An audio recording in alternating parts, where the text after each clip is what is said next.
Subscribe now and press the bell icon. Never miss an update. नमस्कार मित्रों, स्वागत करता हूं सबका इस YouTube चैनल पर जिसका नाम है स्टडी विद पीएन लोधा। मित्रों, संस्कृत शिक्षण का मॉडल टेस्ट पेपर नंबर 3 आज आपके लिए लेकर आया हूं, जिसमें आपको संस्कृत व्याकरण और टीचिंग मेथड शिक्षण विधियों के पूरे 30 प्रश्न बिल्कुल सिलेबस के अनुसार मिलने वाले हैं, जो कि लेवल 1 एवं 2 दोनों के लिए उपयोगी है, जिनके लैंग्वेज फर्स्ट संस्कृत हो या लैंग्वेज सेकंड संस्कृत हो। तो मित्रों, बहुत ही शानदार ये टेस्ट रहने वाला है। पूरे 30 प्रश्न आप करके जाइए, आपको फील आएगा बिल्कुल एग्ज़ाम जैसा।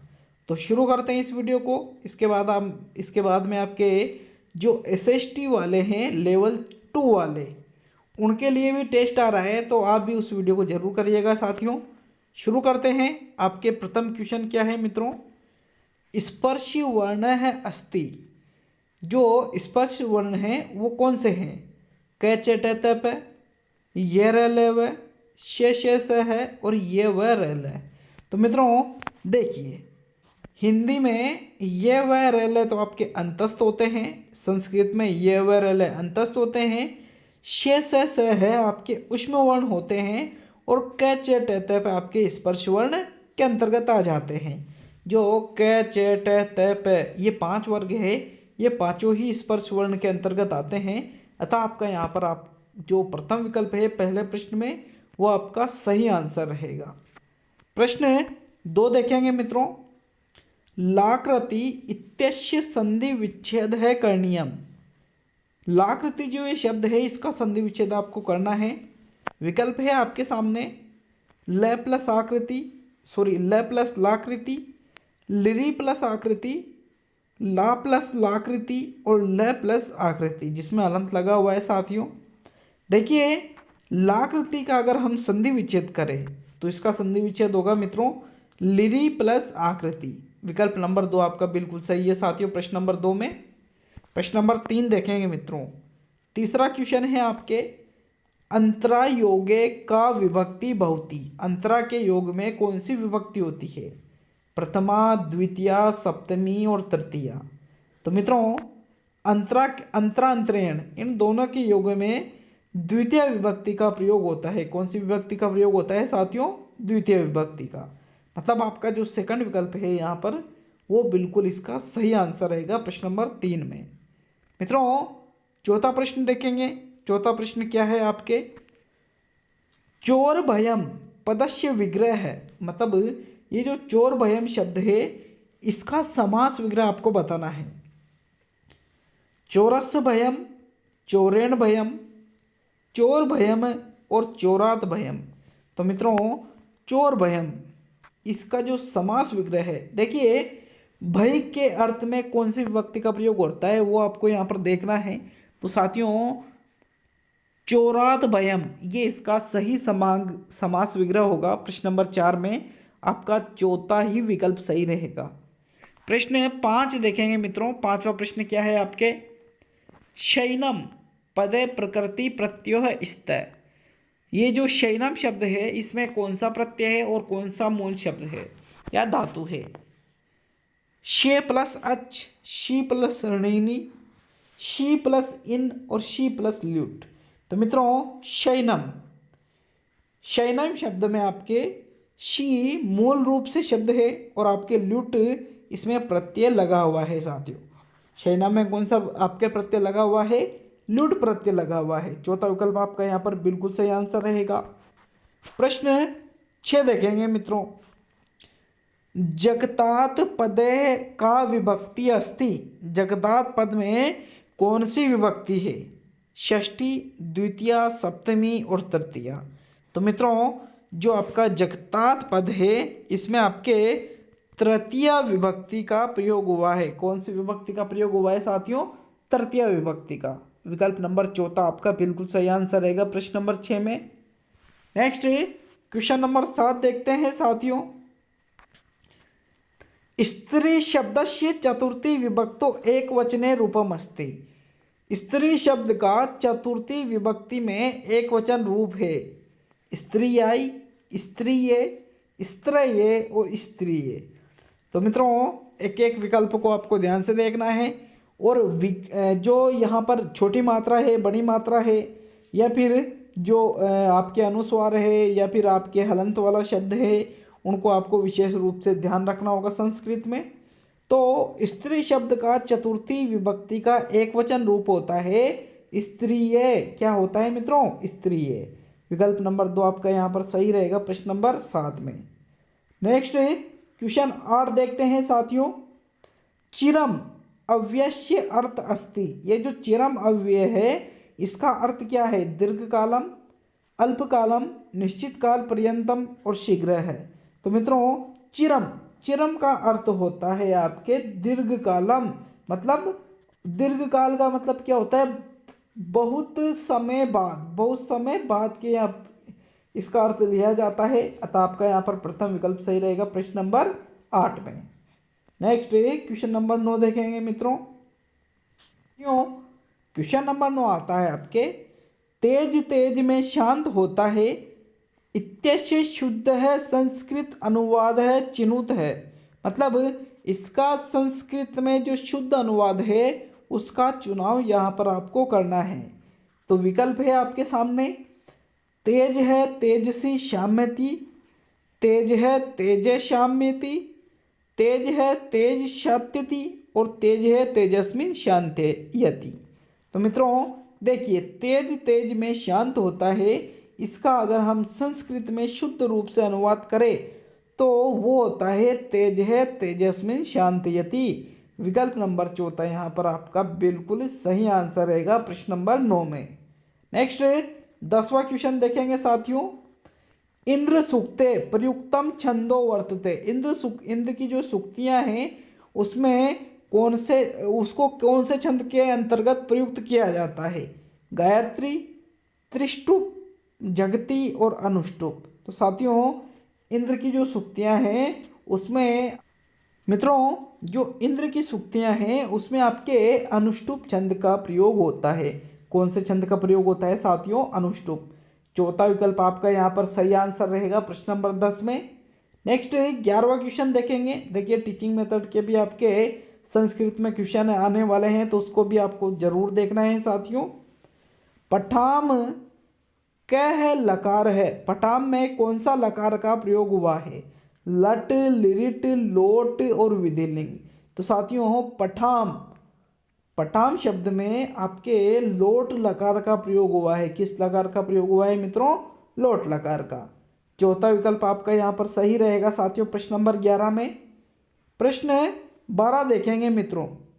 षडंग संधि अस्ति। ये जो षडंग शब्द है इसमें कौन सी संधि है? जशत्व संधि, चरत्व संधि, अनुनासिक संधि और लत्व संधि। तो मित्रों षडंग का आपके संधि विच्छेद क्या होगा? षट प्लस अंग बराबर आपके शब्द बनेगा षडंग, जिसमें टे का आपके क्या हो जाता है? टेट है डे। प्रथम का तीसरा वर्ण जहाँ पर होता है वहाँ पर आपके जशत्व संधि होती है। अतः आपका प्रथम विकल्प यहाँ पर बिल्कुल सही आंसर रहेगा साथियों प्रश्न नंबर 12 में। नेक्स्ट क्वेश्चन 13 देखेंगे।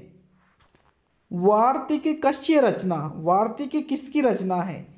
कात्यायनस्य, पाणिनि, पतंजलि और भट्टोजी दीक्षित। तो साथियों वार्तिक किसकी रचना है? राइट आंसर बताइए प्रश्न नंबर 13 में। मित्रों अगर हम बात करें कि वार्तिक किसकी रचना है तो इसमें आपका कौन सा विकल्प सही रहेगा? विकल्प नंबर 1। वार्तिक आपके कात्यायन की रचना है। किसकी रचना है मित्रों? कात्यायन की। प्रथम विकल्प आपका यहाँ पर बिल्कुल सही आंसर रहेगा। देखिए ये क्वेश्चन आपके डायरेक्टली रीट एग्जाम में पूछे जाते हैं। ये जो रचना संबंधी क्वेश्चन है कि ये किसकी पाठ्य पुस्तक है, ये किसकी रचना है, साथियों बहुत ही इंपॉर्टेंट ये क्वेश्चन होते हैं। प्रश्न नंबर 14 देखेंगे साथियों। प्रश्न नंबर 14 क्या है? एतेषु पर रूपम संधि युक्तम पद नास्ति। तो साथियों यहाँ पर आपको बताना है कि इनमें से कौन सा पर रूप संधि युक्तम पदम जो पद है वो नहीं है साथियों। करकंदु, शकंदु, कुलेटा और सारंग। तो साथियों देखिए यहाँ पर रूप संधि के अंतर्गत कौन सा नहीं है मित्रों। आपका प्रश्न नंबर 14 में सही आंसर जो रहेगा साथियों वो रहेगा कुलेटा। कुलेटा शब्द आपके पर रूप संधि जो है, पर रूप संधि का मतलब क्या होता है, जो संधि आपके दीर्घ संधि का अपवाद हो, वो यहाँ पर आपके संस्कृत में पर रूप संधि होती है। तो कर्क प्लस अंधु, शक प्लस अंधु, सार प्लस अंग, ये तीनों ही आपके दीर्घ संधि के अपवादों के अंतर्गत आ जाते हैं, जो कि पर रूप संधि के अंतर्गत आते हैं संस्कृत में। और ये जो कुलेटा शब्द है ये आपके पर रूप संधि का अपवाद नहीं है साथियों। देखिए पर रूप संधि का ये देखिए मित्रों, ये आपकी जो कुलेटा शब्द है ये पर रूप संधि का नहीं है, इसलिए आपका तीसरा विकल्प यहाँ पर सही है प्रश्न नंबर 14 में। प्रश्न 15 देखेंगे मित्रों, प्रत्याहार संख्या अस्ति, प्रत्याहार की संख्या है 38 है, 42 है, 40 है और 44 है। तो मित्रों प्रत्याहार की संख्या की यदि बात करें तो इसकी संख्या होती है 42। अगर 42 और 44 दोनों ऑप्शन में रहें तो आपके 42 वाला विकल्प सही रहेगा, और 42 ऑप्शन में नहीं रहे तो फिर आपके 44 वाला ऑप्शन यहाँ पर राइट रहेगा। यहाँ पर आपका जो सेकंड विकल्प है मित्रों प्रश्न नंबर 15 में, वो इसका सही आंसर है। प्रश्न 16 देखेंगे साथियों, ऋणार्णम, क्या शब्द है, ऋणार्णम इत्यत्र संधि विच्छेदो अस्ति। ये जो ऋणार्णम शब्द है इसका संधि विच्छेद होगा ऋण प्लस अर्णम, ऋण प्लस ऋणम, ऋण प्लस आर्णम और ऋण प्लस अणम। तो मित्रों देखिए संस्कृत में ऋणार्णम का संधि विच्छेद होगा आपके ऋण प्लस ऋणम। दूसरा विकल्प आपका यहाँ पर सही है, ऋण ऋण प्लस ऋणम, यही आंसर आपका सही रहेगा, ऋणार्णम का संधि विच्छेद होगा मित्रों। तो आपका दूसरा विकल्प सही रहेगा प्रश्न नंबर 16 में। नेक्स्ट 17वां क्वेश्चन देखेंगे साथियों, छात्रे न क्रियते, छात्र नहीं करते हैं, आदर्शवाचन, अनुकरण वाचन, मौन वाचन और सामूहिक वाचन। तो मित्रों देखिए छात्र मौन वाचन भी करते हैं, मन ही मन पढ़ते हैं, अनुकरण वाचन भी करेंगे, सामूहिक वाचन भी करेंगे, लेकिन आदर्श वाचन नहीं करेंगे। क्यों? क्योंकि आदर्श वाचन कौन करता है आपके साथियों, अध्यापक करता है। कौन करता है साथियों आदर्श वाचन, अध्यापक। इसलिए प्रथम विकल्प आपका यहाँ पर बिल्कुल सही आंसर रहेगा प्रश्न नंबर 17 में। नेक्स्ट 18वां क्वेश्चन देखते हैं मित्रों, पद्य शिक्षण से विधिरस्ति, पद्य शिक्षण की विधि है वाक्य प्रयोगे, वाक्याम विदो, व्यास विधि और अनुलेखनम। तो मित्रों पद्य शिक्षण की विधि की यदि बात करें तो आपके जो व्यास विधि है ये आपके पद्य शिक्षण की विधि है। विकल्प नंबर 3 सही रहेगा साथियों प्रश्न नंबर 18 में, जिसको भाष्य विधि भी कहा जाता है। क्या कहा जाता है? भाष्य विधि भी। विकल्प नंबर 3 सही है इसमें प्रश्न नंबर 18 में। नेक्स्ट 19वां क्वेश्चन देखते हैं मित्रों, दंडान्वय विधि दंड शब्दों अर्थे, दंडान्वय विधि में दंड शब्द का अर्थ क्या है? पदम, शब्दम, वाक्यम और सजा। तो साथियों जो दंडान्वय विधि है, दंडान्वय, अन्वय मतलब क्या होता है यहाँ पर अलग अलग करना। तो मित्रों दंडान्वय विधि में जो ये दंड शब्द है इसका अर्थ होता है वाक्य से। किससे लिया जाता है मित्रों? वाक्य से लिया जाता है। विकल्प नंबर 3 आपका यहाँ पर सही आंसर रहेगा प्रश्न नंबर 19 में। नेक्स्ट 20वां क्वेश्चन देखेंगे, व्याकरणस्य शिक्षण विशिष्टता अस्ति, व्याकरण शिक्षण की विशिष्टता है ज्ञानम, भाव है, नियम और ध्वनि है। तो मित्रों व्याकरण शिक्षण की विशिष्टता कौन सी है? व्याकरण शिक्षण की विशिष्टता है मित्रों नियम, क्योंकि व्याकरण के अंतर्गत क्या चलते हैं साथियों? नियम चलते हैं। चाहे आप कोई सी भी चीज पढ़ो तो उसका एक निश्चित नियम होता है। विकल्प नंबर 3 आपका यहाँ पर सही है प्रश्न नंबर 20 में। नेक्स्ट 21वां क्वेश्चन देखेंगे साथियों, व्याकरणम शब्द अनुशासन अनुशासनम अस्ति इत्यस्य कथनम वक्ता का है कि भाई व्याकरण शब्द अनुशासन है, ये किसका कथन है? पाणिनि का, भट्टोजी दीक्षित का, व्यास महोदय का और भंडारकर का। तो मित्रों व्याकरण शब्द अनुशासन है ऐसा मानना था पाणिनि का, और पाणिनि ने ही ये कथन कहा था। अतः आपका प्रथम विकल्प यहाँ पर सही रहेगा प्रश्न नंबर 21 में। नेक्स्ट 22वां क्वेश्चन देखेंगे मित्रों। सुग्गा विधि अस्ति, सुग्गा विधि है भाष्य विधि, लेखन विधि, रचना विधि और सूत्र विधि। तो मित्रों सुग्गा विधि कहा जाता है आपके सूत्र विधि को। कौन सी विधि को कहा जाता है साथियों? सूत्र विधि को ही सुग्गा विधि कहते हैं। आपका यहाँ पर जो चौथा विकल्प है वो इसका बिल्कुल सही आंसर रहेगा प्रश्न नंबर 22 में। प्रश्न है 23वां देखेंगे मित्रों। 23वां क्वेश्चन है आपके शिक्षण सूत्रणाम प्रयोगेण शिक्षणम भवति प्रभावशाली, शक्तिशाली, अपठनीयम और सर्वे। तो मित्रों प्रश्न क्या पूछ रहा है आपसे कि जो शिक्षण सूत्र है उनके प्रयोग से शिक्षण होता है। तो साथियों शिक्षण सूत्रों के प्रयोग से आपके शिक्षण प्रभावशाली होता है, मतलब जो आप बच्चों को पढ़ाते हो नॉर्मली उनसे भी ये ज़्यादा महत्व रखता है। तो प्रथम विकल्प आपका यहाँ पर सही रहेगा साथियों प्रश्न नंबर 23 में। नेक्स्ट क्वेश्चन नंबर 24 देखेंगे मित्रों। संस्कृत शिक्षणम प्रमुख समस्या का है? संस्कृत शिक्षण की प्रमुख समस्या कौन सी है? अशिक्षा, दोषपूर्ण पद्धति, साधनानम और भेदभावपूर्ण शिक्षणम। तो साथियों अशिक्षा ये तो सभी में हो सकती है, तो ये संस्कृत के लिए विशेष नहीं है। दोषपूर्ण पद्धति तो साथियों बहुत सारी चीजें बिना दोषपूर्ण पद्धति वाली भी होती है। भेदभावपूर्ण शिक्षण ये बिल्कुल गलत है, यहाँ पर आपका सही आंसर रहेगा संस्कृत शिक्षण की प्रमुख समस्या है आपके संसाधन। क्या है कि जिन संसाधनों का प्रयोग आप बच्चों को सिखाने के लिए करते हो या तो वो पर्याप्त रूप से उपलब्ध नहीं होते हैं या उपलब्धि होते हैं, उनके जो टीचर हैं वो उनका सही से प्रयोग नहीं कर पाते हैं। विकल्प नंबर 3 आपका सही रहेगा प्रश्न नंबर 24 में। प्रश्न है 25। मौखिक परीक्षा भेद है नास्ति, मौखिक परीक्षा का भेद नहीं है। शलाका परीक्षा शास्त्रार्थम, संवाद है और वार्षिक परीक्षा। तो मित्रों संवाद करना, शलाका परीक्षा, शास्त्रार्थम ये सभी मौखिक परीक्षा के अंतर्गत आ जाते हैं, और जो वार्षिक परीक्षा है वो आपके लिखित परीक्षा के अंतर्गत आती है साथियों। इसलिए चौथा विकल्प आपका यहाँ पर सही आंसर रहेगा प्रश्न नंबर 25 में। प्रश्न 26 देखेंगे साथियों।